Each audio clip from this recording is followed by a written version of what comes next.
Hello నేస్తం, welcome back to my channel. ఈరోజు మనం రుచికరమైన ఆవకాయ ఎలా తయారు చేసుకోవాలో చూద్దాం.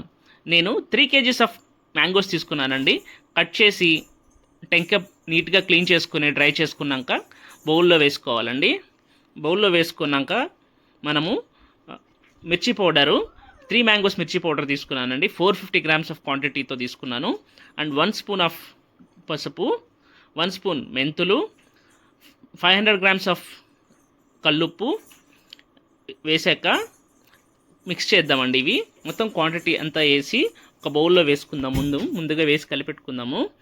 అండ్ 150 grams నుంచి 200 grams ఆఫ్ ఆవాల పిండి అండి. ఆవాలు కొంచెం ఎండబెట్టి పిండి వేసుకోవచ్చు. రఫ్లీ 180 grams వరకు పడుతుంది.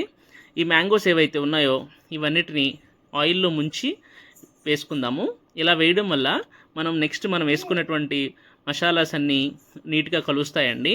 సాల్ట్ మసాలాస్ అన్నీ నీట్గా కలుస్తాయి, పాడవకుండా కూడా ఉంటుంది.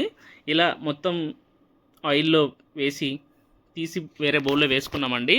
వేసుకున్నాక మనము ముందుగా కలిపి పెట్టుకున్నటువంటి మిశ్రమాలు ఉన్నాయి కదండి, మిర్చి పౌడరు, సాల్ట్, ఆవపిండి, ఇవన్నీ అవి బాగా మిక్స్ చేస్తున్నానండి.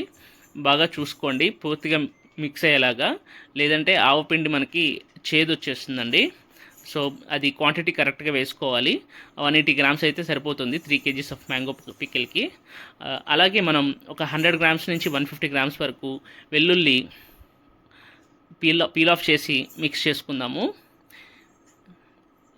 ఇవి మిక్స్ చేసుకున్నాక మనం ముందుగా ఆయిల్లో వేసి పక్కన పెట్టుకున్న మ్యాంగోస్ మిశ్రమంలో మిక్స్ చేద్దాము. ఇలా స్టేజ్ బై స్టేజ్ మిక్స్ చేస్తూ ఉండాలండి.